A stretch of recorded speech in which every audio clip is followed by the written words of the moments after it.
Namaskar, this is Firstpost and you're watching Vantage with me, Palki Sharma.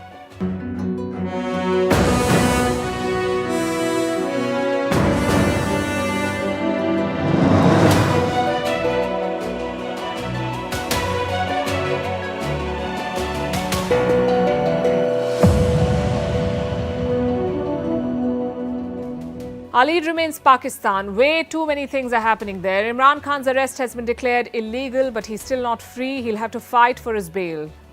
He'll have to appear before the Islamabad High Court tomorrow. The army has been deployed in 3 provinces in Pakistan.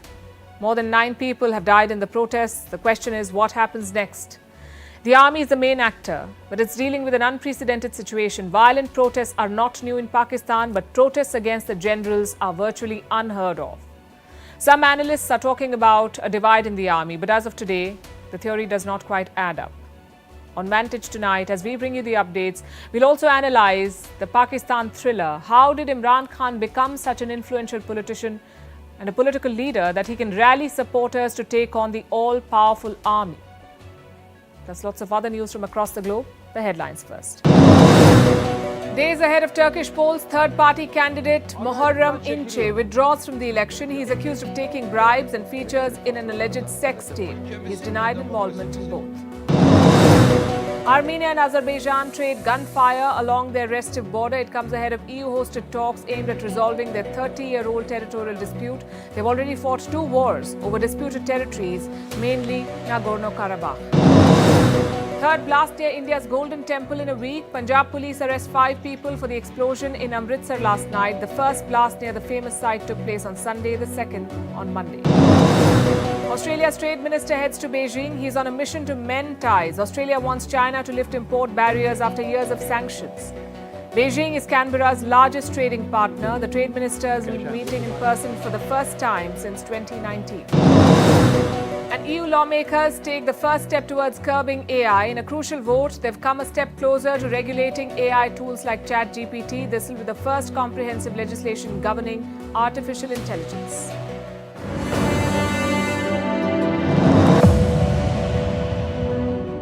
Pakistan is a thriller at the best of times. Today, it's been a nail-biter. There have been way too many developments today. We've been tracking them all day. It's still quite fluid, so we'll try to bring you the latest and make sense of the drama. The big headline is this: Imran Khan has been released from jail. He'll spend the night at a police guest house and won't be treated as a prisoner. Also, the government of Pakistan will now be responsible for his security. How did this happen? Thanks to Pakistan Supreme Court, the top court in the country. It declared Imran Khan's arrest illegal, null and void. But this is just one case, and the reprieve may be just for one day. He must appear before the court again tomorrow, this time the Islamabad High Court. And the High Court will decide if he gets bail. So he's not out of the woods yet, far from it. Yet his supporters are celebrating. The same people who'd been protesting for the past few days, they're cheering the court's decision. Now, whatever the High Court decides tomorrow, Imran Khan's supporters will be more aggressive going forward. They'll also be more dangerous. And that's one part of the story, the legal fate of Imran Khan and the response of his supporters. The second, and perhaps more important part, is the impact on the army. Remember, the Pakistani military is facing its toughest test ever.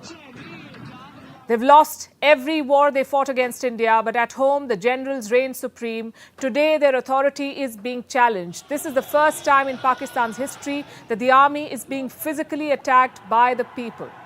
So they must make their moves carefully. It can end in carnage or change. Imran Khan is proving to be a tough customer for them. He's fighting back on all fronts.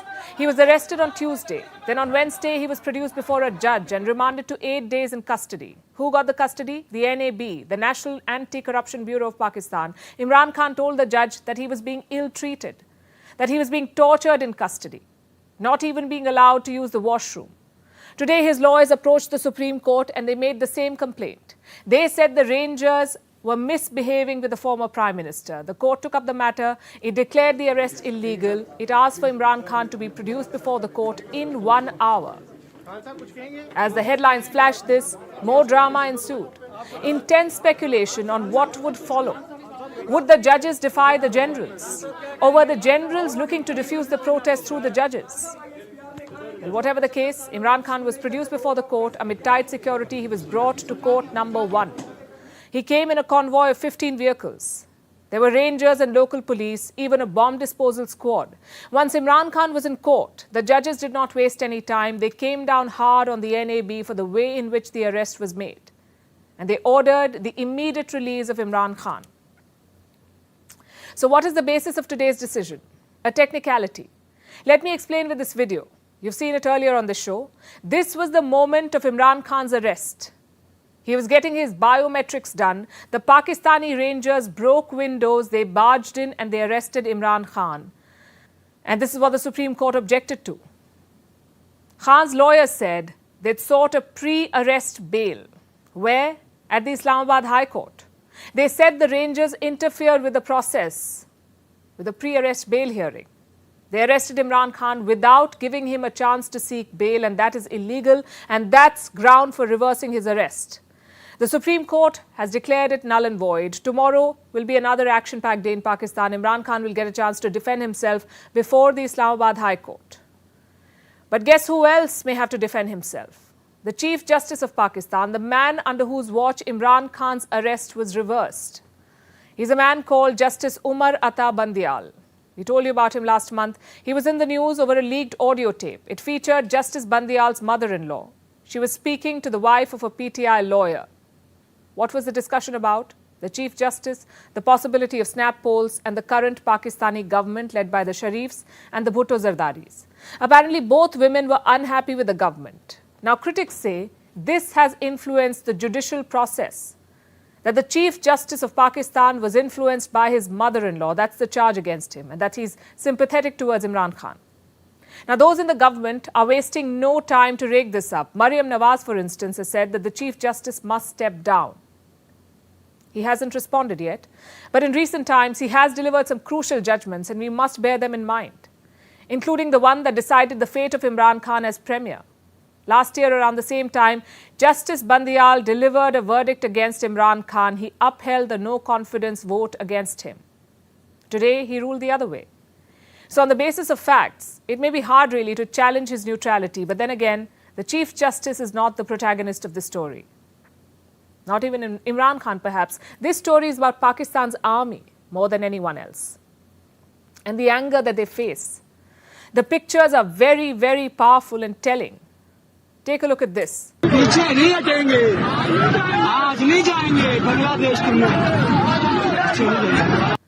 Pakistani citizen in front of a Pakistani military establishment openly challenging the military, saying, "We will not go back."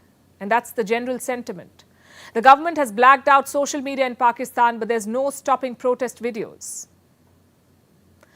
Here's another one. It shows security forces dragging a woman protesting in favor of Imran Khan. All of this happened yesterday. If the idea was to scare the protesters, it did not work. We told you about protesters storming the Corps commander's residence in Lahore. They destroyed furniture. They looted all kinds of things like peacocks. They were seen walking out with the birds. They also stole food like frozen strawberries. And they made videos of all of this. Take a look. I got this frozen strawberry from Corps commander's refrigerator, deep freezer. We are all enjoying it here. Look at this.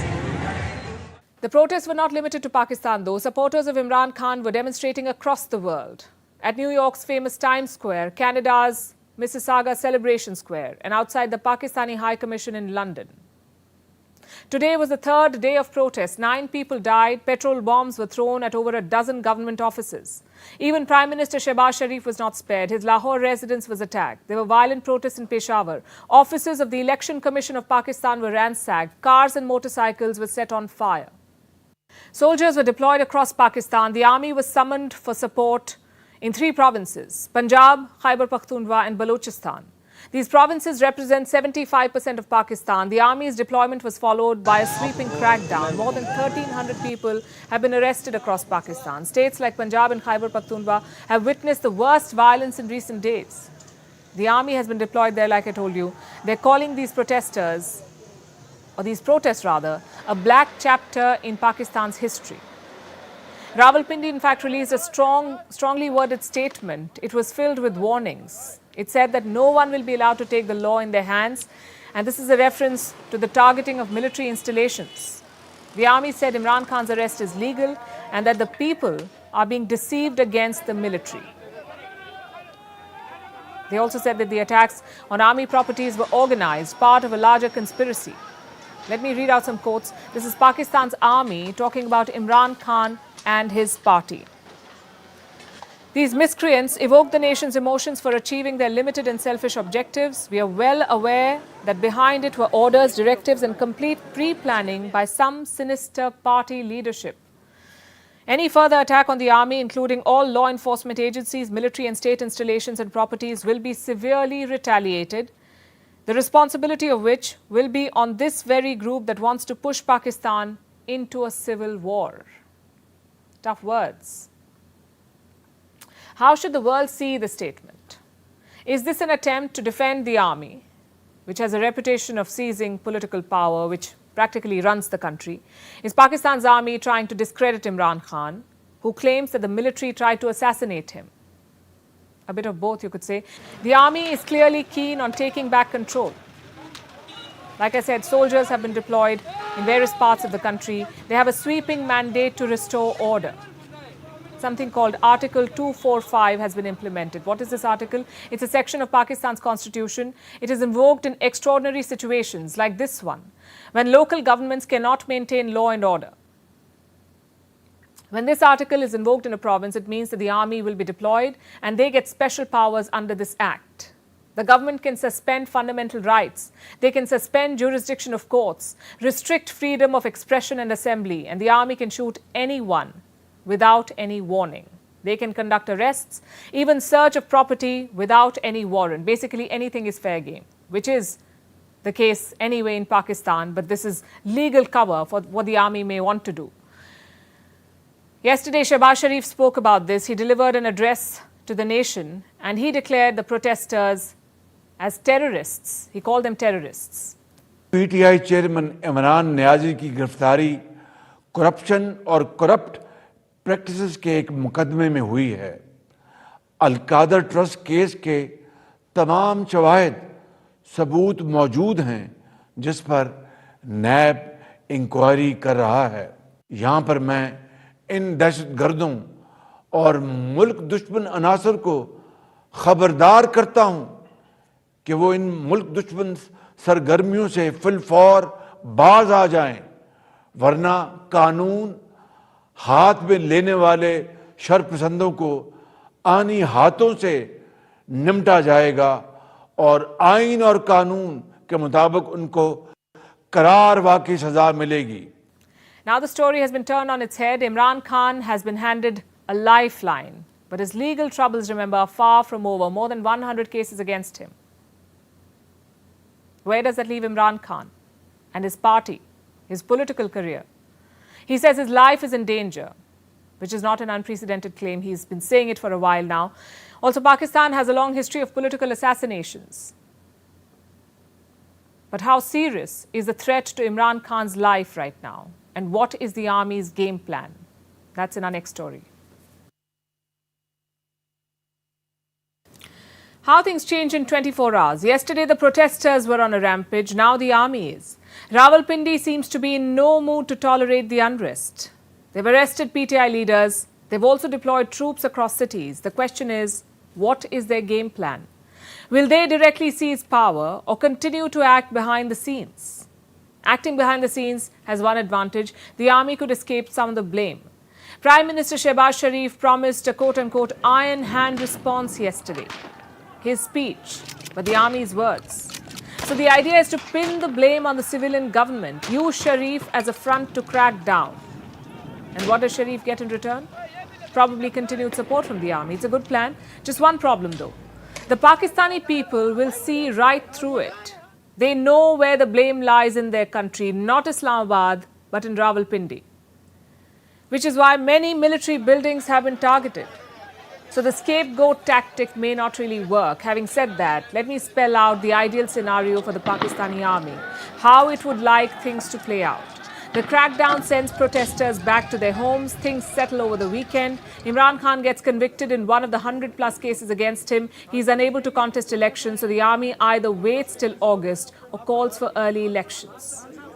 No surprises, the Sharif government gets another term. This is the perfect scenario for the Pakistani army. Of course, Imran Khan has another theory. He says he will be slow poisoned in custody. That's certainly not beyond the Pakistani army. But if his arrest resulted in these scenes, what will his custodial death trigger? So logically, killing Imran Khan would not make sense. But one thing can still spoil the army's party, and that's the people of Pakistan. If the protests continue to spiral, the army's options will be limited. They could be forced to take a more direct role in governance. I don't want to use the C word yet, but even a coup cannot be ruled out right now. Talk about an irony. The people may finally hold the key to Pakistan's future, not through elections, but through street protests. How did things reach such a point, though? How did Imran Khan become so popular? Remember, he was called the selected prime minister. He was handpicked by former military chief Qamar Javed Bajwa to become the prime minister. At least sit in the prime minister's chair. He was picked for that. In return, Imran Khan granted Bajwa another term as army chief. But around 2021, the relationship turned sour. Imran Khan tried to interfere in the army's affairs. He tried to withhold Rawalpindi's pick for ISI chief, and that was the beginning of the end. The army withdrew its support, ousted Imran Khan, and propped up Shehbaz Sharif as prime minister. That should have been the end of it. But Imran Khan had other plans. He mobilized his supporters against the establishment, even called Bajwa a traitor. It was unprecedented in Pakistani politics, a former prime minister taking on the military. So where did Imran Khan get that confidence? Well, from the people. Suddenly, Im the Dim became Im the Popular. His rallies were attended by thousands of people. At one point, he even played videos of India's Foreign Minister S. Jaishankar. That showed a sense of confidence, a sense of complete control over his support base. How did he achieve that? Well, we can think of 4 reasons. Number one, Imran Khan is not your normal politician. He's also Pakistan's greatest sporting idol, the man who won them the Cricket World Cup. So Imran Khan was already a household name in Pakistan.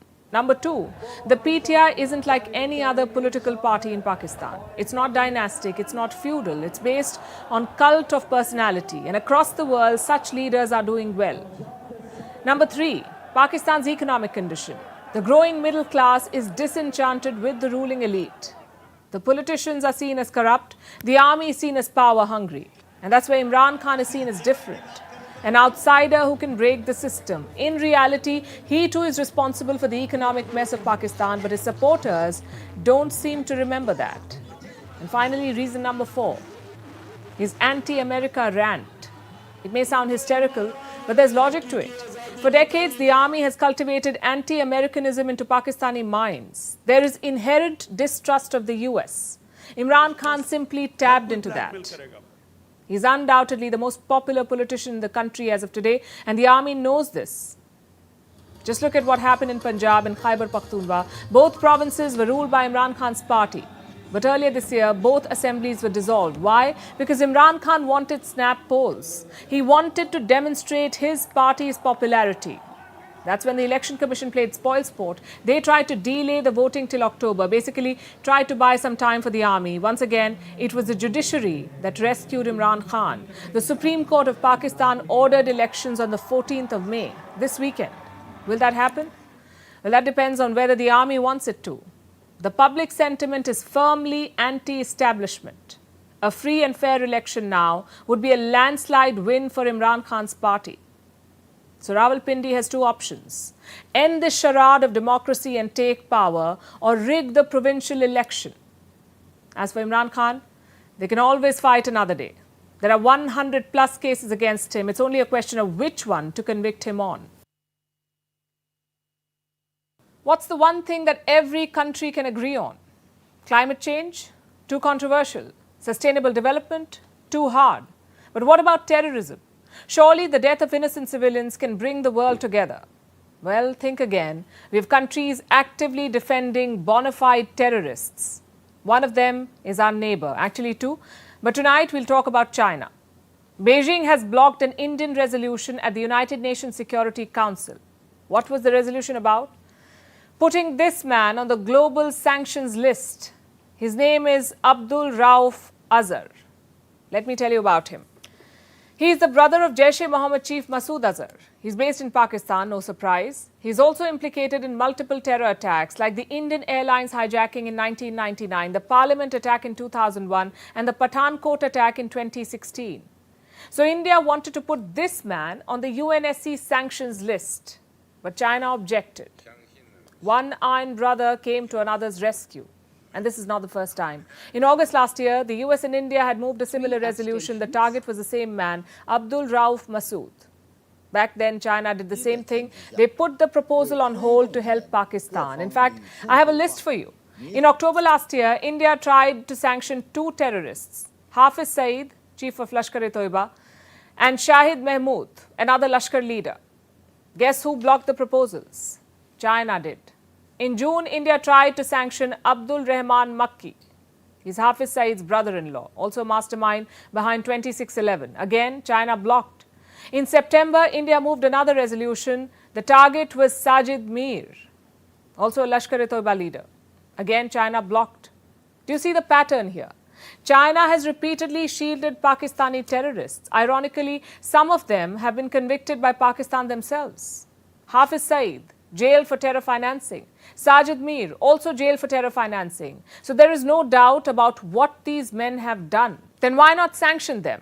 Because in Pakistan, the punishment is a farce. These terrorists are probably lounging in some ISI safe house. But a UNSC sanction may actually bite. It includes a travel ban, an asset freeze, also an arms embargo.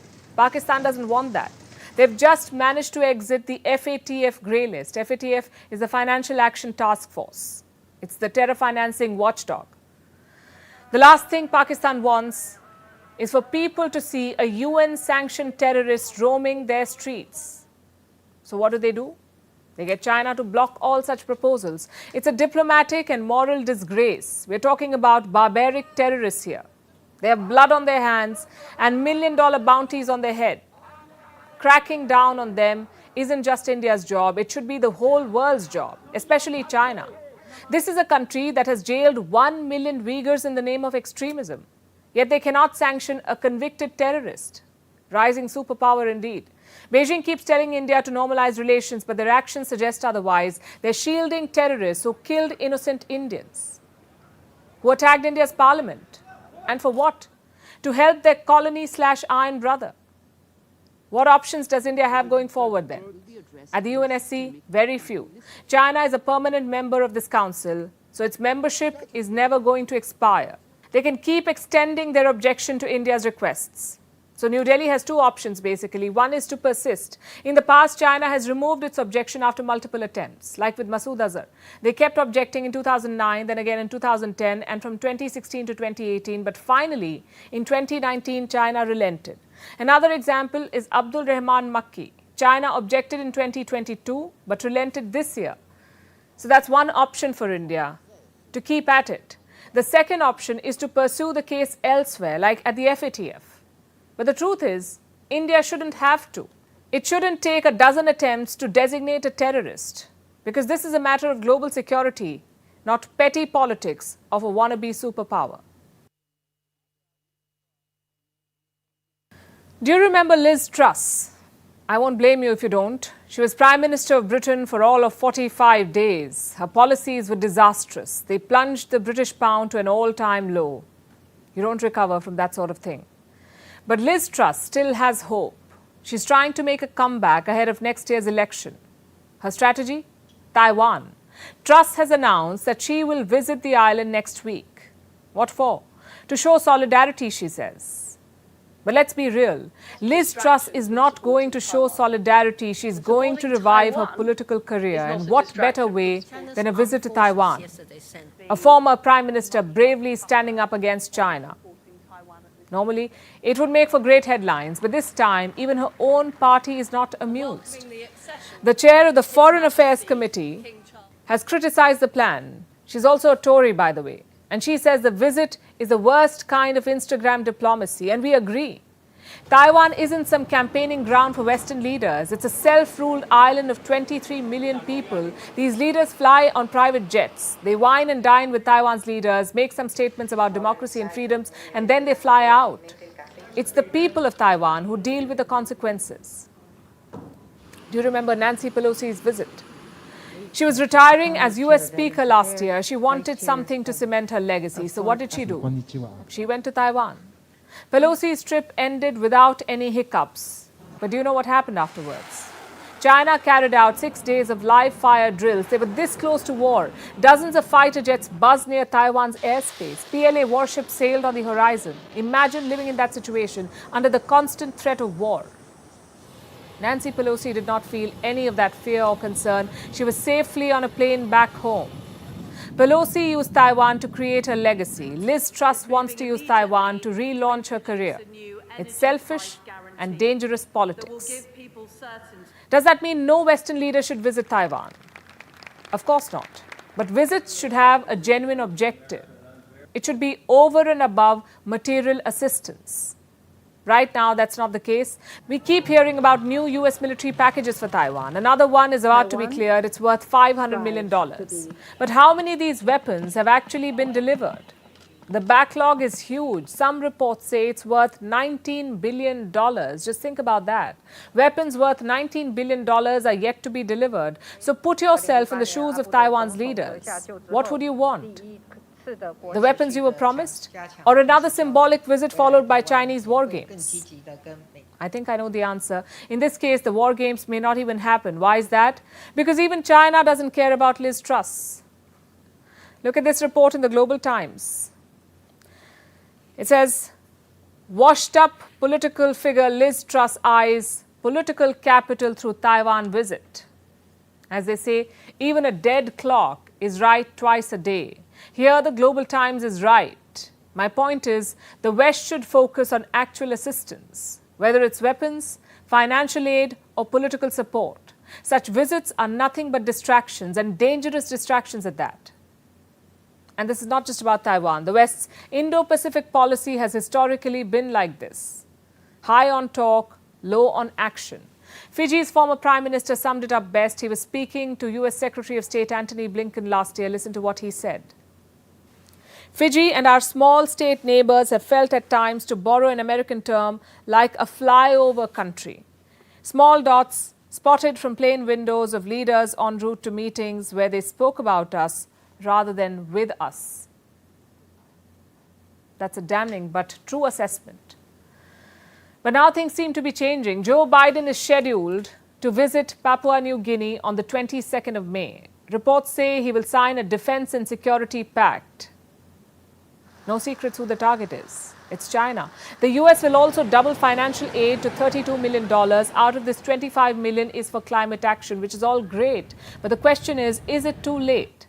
China has expanded its Pacific footprint in the last 2 decades. I have some numbers for you. From 2006 to 2017, China's aid to the Pacific was around $1.5 billion. The type of aid is also important. Most of it is in the form of big infrastructure projects like ports, roads, and airports. Chinese companies are also in the game. Their investments reached $958 million by 2017. Chances are it's now crossed $1 billion. Trade is growing. It was $153 million in 1992. It increased to $5.3 billion in 2021. And the US stood by as all of this happened, as China tried to displace the West in the Pacific. But last year, things changed. China tried to sign a security pact with 10 Pacific nations. The plan failed, but Washington woke up. Biden decided to host Pacific leaders at the White House. He also announced an $800 million financial package. Fun fact, the US Congress still hasn't cleared it. These delays have given China a foothold in the Pacific. But there's still hope. The rejection of China's security pact is evidence of that. The US must use this opportunity to push ahead. Let's see what Biden's Papua New Guinea visit can achieve on that front. This time, he's not flying over the country. He's actually making a stop. Now let's shift our focus to Israel. The violence in the region is escalating. In fact, the tensions made Israel's Foreign Minister Eli Cohen cut his India visit short. He was supposed to leave today after a host of meetings, but he raced back to Israel on Tuesday after the fighting intensified. Today is the third day of continuous fighting. Militants in the Gaza Strip have been launching rockets. Israel has been conducting airstrikes. This morning, a top commander of the Palestinian Islamic Jihad group was killed. His apartment was hit in a pre-dawn strike. It was one of many attacks. Israel's military says it hit 158 PIJ targets. They've been ramping up the offensive. Our next report brings you the details.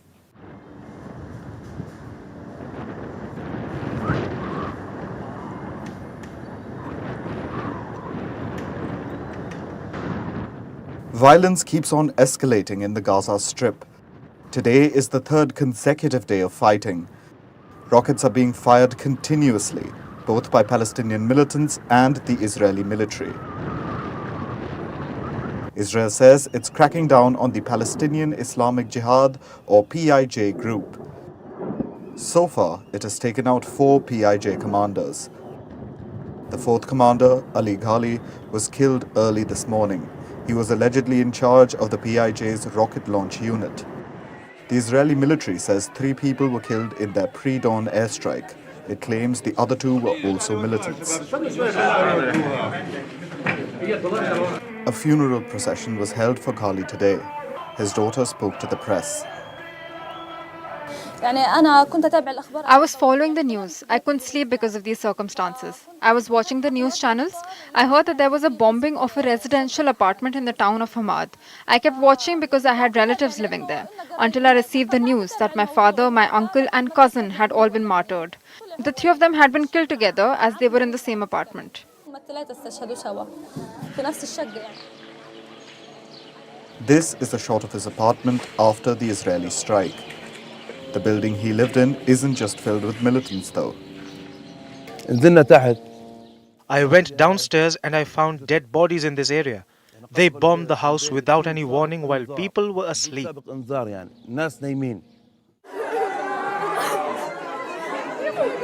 The latest bout of violence has left at least 27 Palestinians dead. This includes 5 women and 5 children. At least 70 people have been injured during the attacks. And the situation may boil over to another war between Gaza and Israel.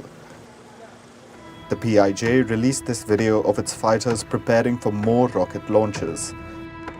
They've promised to avenge the deaths of their commanders. Yesterday, Israeli Prime Minister Benjamin Netanyahu said this. Citizens of Israel, we are still in the middle of the military campaign. At this very moment, our forces are attacking with might in the Gaza Strip and exacting a heavy price on the terrorist organizations. We say to the terrorists and those who send them, we see you everywhere. You can't hide, and we choose the place and time to strike you. We do, not you. Not only by retaliating, also with calm. The choice is ours. Strong words in keeping with his strong man image. It begs the question, is Netanyahu using this escalation for his own ends? Remember, he's been facing massive protests since the turn of the year. His government is facing flack for his proposed judicial overhaul. Critics say his plan would undermine the country's democracy. And people were out in the streets in force. He's been on the back foot for a while now.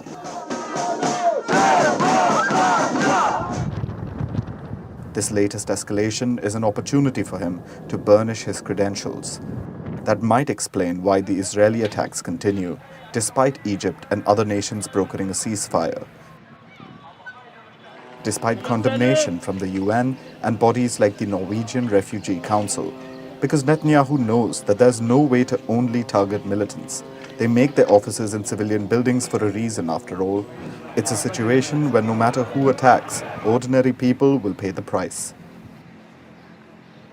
But despite this, Netanyahu's pressing on with the attack. Cool heads, not strongman tactics, are the need of the hour.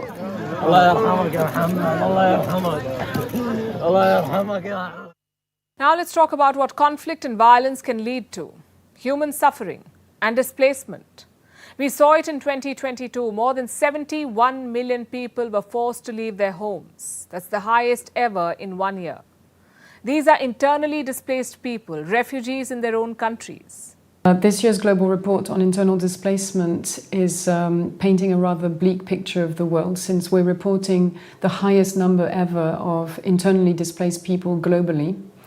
This is roughly double the number that we were recording 10 years ago, and it's a 20% increase on last year. 71 million people forced to leave their homes but not flee their countries. What explains this high number of internal refugees?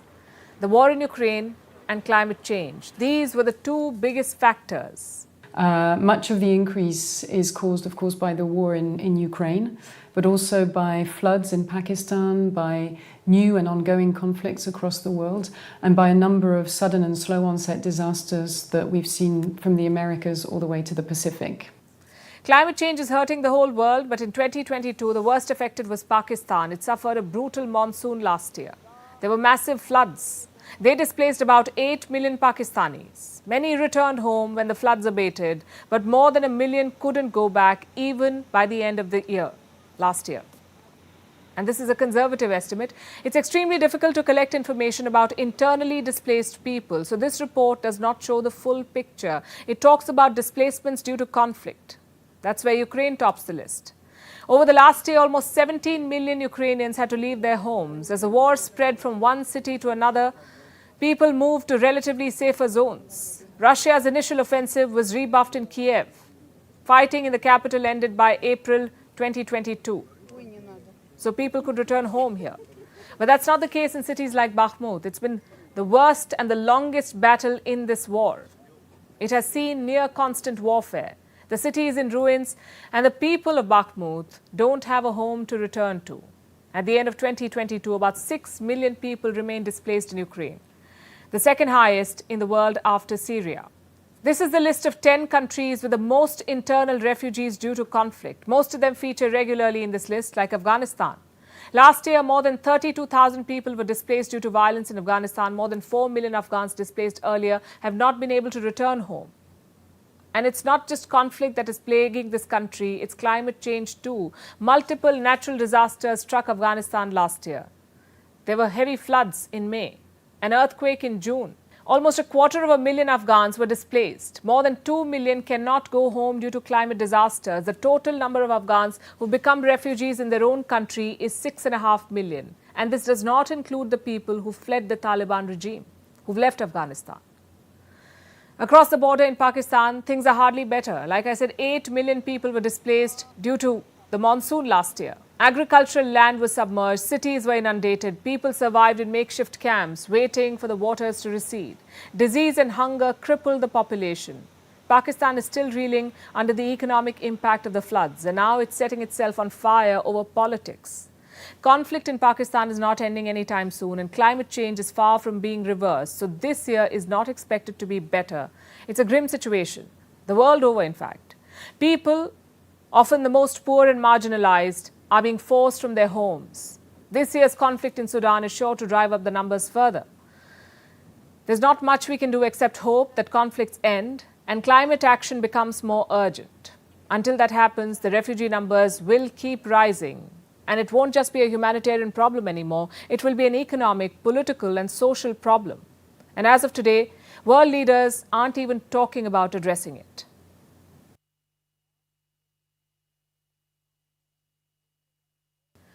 Now let's turn our attention to space. Scientists are baffled by a mysterious celestial object, an ultra-luminous X-ray source. We'll tell you more about it. Also the fact that it is breaking the law of physics, that is, because it is really bright. To give you an idea, it is 10 million times as bright as the sun. Scientists say that something as bright as this should not even exist. It should have blown itself up into pieces. Then why is this mysterious object still existing? And why is it such a puzzle for science? Our next report tells you. There is a mysterious object in space, and scientists are scrambling to learn more about it. It's called an ultra-luminous X-ray source, or ULX in short. It's 10 million times as bright as the sun. Yes, 10 million times. And it's very difficult to figure out, mainly because it's a lawbreaker in the world of physics. And according to scientists, its existence is impossible. To understand why, let's talk about a concept in astronomy, the Eddington limit. It's a rule in astrophysics, which is a branch of astronomy. The law talks about the brightness of objects. It determines how bright something of a given size can be, and it puts a limit on this brightness. It says that an object can only be so bright before it breaks apart. But a new study is out. It's based on a ULX ultraluminous X-ray source. The object is 12 million light years away from us, and it's 10 million times as bright as the sun. This is baffling scientists because it exceeds the Eddington limit by hundreds. How can an object like this exist? And why hasn't it exploded yet? Scientists are now trying to understand the object, and they're coming up with different theories. At first, they thought it was just an optical illusion. They believed they saw something that doesn't exist. But that wasn't true. Later, they thought the object was a black hole, but that was wrong as well. Now scientists have reached a new conclusion. They believe it holds more weight. They say ULX is a neutron star. In other words, leftover bits of stars like our sun. And it's quite strong, or in terms of astronomy, quite dense, because of its intense gravity, which is 100 trillion times stronger than that of Earth. This means a ULX can pull something with much more force than the Earth can towards it. And that pull has a lot to do with the brightness of a ULX.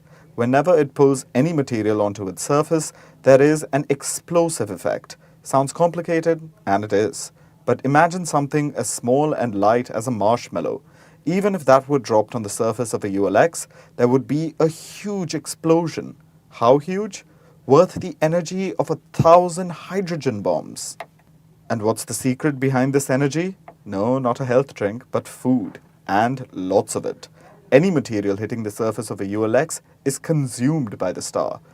Do you know how much material the ULX consumes? 1.5 Earth's worth of material each year. And it's enough to produce this off-the-charts energy. So you can see why ULX is a matter of great intrigue. It's an exotic cosmic object. But with an object like this, there are no quick answers. After all, scientists just can't pay the ULX a visit. They don't want to become its lunch. Instead, astronomers are keenly observing the skies, waiting for a chance to know more about the ULX. Because even a small change will make for a groundbreaking discovery.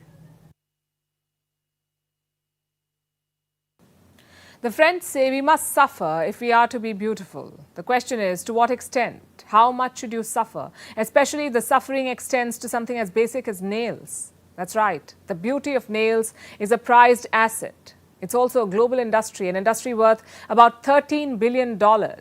It sells pretty nails with an unspoken undertone of dangerous diseases.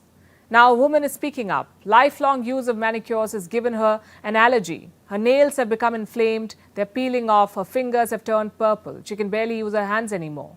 But she isn't the only one. Health experts say manicures and gel nail paints can cause cancer, DNA damage, and severe rashes. It sounds horrifying. But if pretty nails have such ugly consequences, then why is the world still such a fan? Here's a report. They say beauty is pain. But just how much? Ask Lisa Dewey. She's a 36-year-old British woman. She used to be a fan of gel nails. You know, the artificial nail enhancements done in place of natural nails. They give nails a glossy look. But more than that, they've given Dewey a terrible allergy. Her nails have become inflamed. They're peeling off from the nail bed. Skin is tearing away from her fingers, which, by the way, have turned purple. She's unable to do basic things like wash her daughter's hair. She's in a lot of pain. But she's not the only one. Many women share her pain. Some of them now have cancer. Yes, manicures have given women skin cancer on their hands. It's because of the nail dryers used in salons. They emit ultraviolet light. It speeds up the process of drying the paint and gel on nails, but also speeds up the risks of skin damage, which can increase in as few as 8 visits to the manicurist. But the risk of getting skin cancer is relatively rare. The chances of developing skin allergies are way more common. They include nails loosening or even falling off, and severe rashes on the face, neck, and chest. This is all a result of dangerous chemicals in the nail products. They seep into the skin and cause allergies. Sounds scary, right? Maybe even reason enough to reduce trips to the nail salon? But this problem doesn't just stop with the customers. Manicures are even more brutal to the manicurists. Perfect nails are poisoning salon workers. Manicurists handle the chemicals of nail products and breathe their fumes. They do so day after day. and develop fatal health problems like cancer, abnormal fetal development, miscarriages, and breathing problems. But none of these risks are new. People have known about them for years now. Yet nail salons rarely have a dearth of customers. So you may be wondering, why don't women just stop getting manicures? Doesn't good health trump pretty nails? That's a fair question. But to ask that is to question the beauty industry as a whole, or even beauty itself. Because the risks aren't limited to glossy nails. Look at the everyday products we use. Soaps, lotions, deodorants, hair products. A number of them cause cancer. Some of them cause fertility issues. Or look at cosmetic plastic surgery. It can cause blood clots, nerve damage, and even death. Yet, time and again, we use what the beauty industry gives us. We hold ourselves to its unrealistic standards.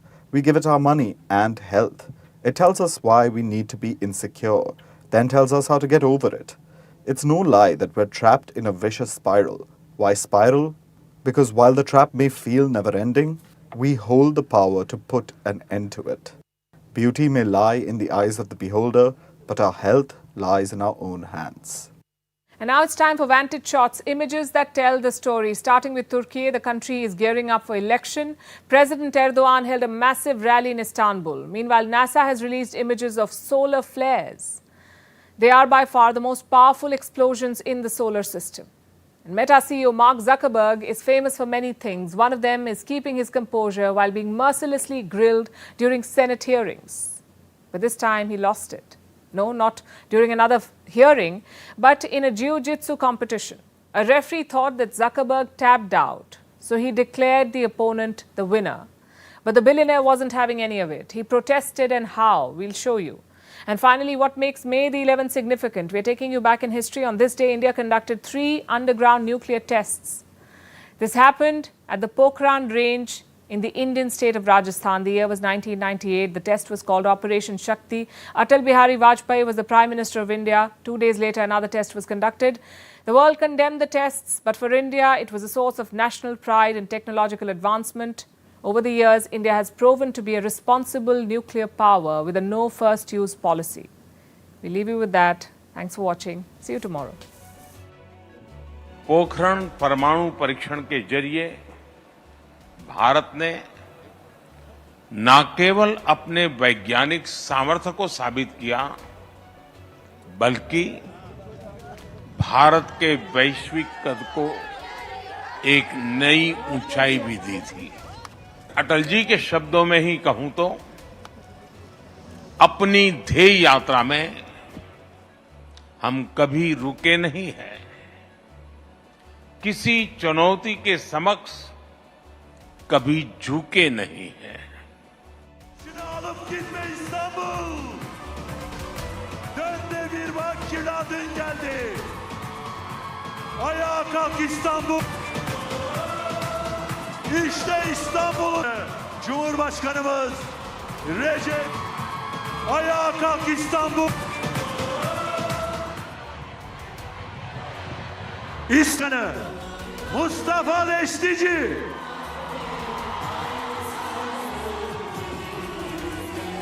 Vatanına, milletine, bayrağına